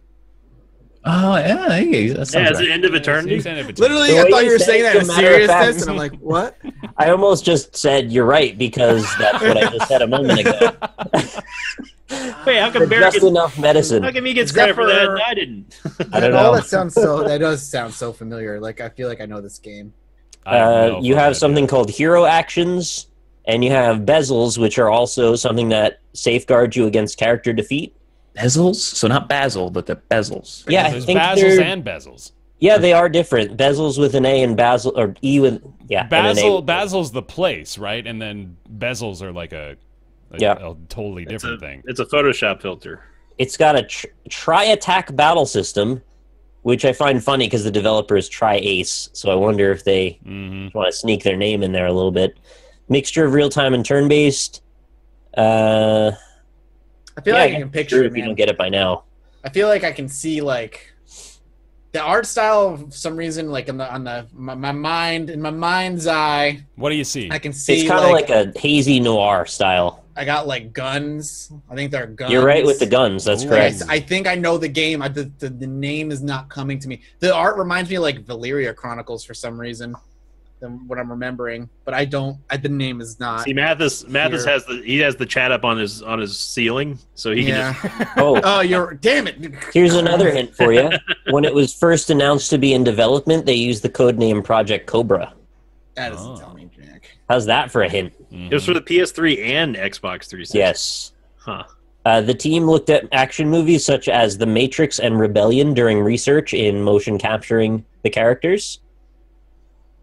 Yeah, I think you're probably done here, huh? I'm out. Yep, tapped out. I got no Fuck, idea. I'm gonna regret it, but I think I know it. Proprietary in-game or in-house multi-platform engine called ASCA, which stands for Tri-Ace Superlative Knowledge-Based Architecture. Fuck that term, by the way.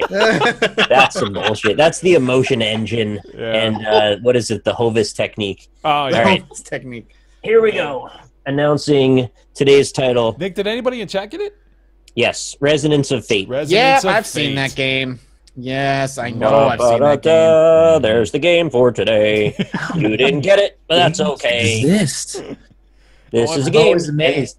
Look, there it is. I want that little jingle now, Nick, for when we fail Nick's weird games. You didn't get the game today.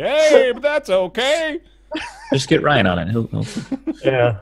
Well, unfortunately, the chat scrolled so much I couldn't tell you the first person that guessed it, but congrats, I saw about 5 or 6 of them in there, so Sweet. you that got it, thumbs up to you. Well done.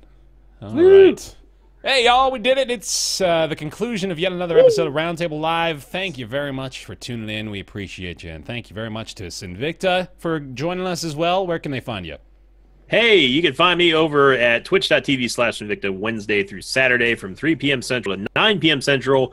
Also, I upload daily content, youtube.com/Invicta316, where I'm covering Heroes of the Storm with Mathis and Jesse, Darkest Dungeon, and as well as the How Blank Are You, which I think Bear and I need to talk about afterwards. Oh, And I'll be streaming after the show, so come on by and hang out with the Mosh Pit. sweet.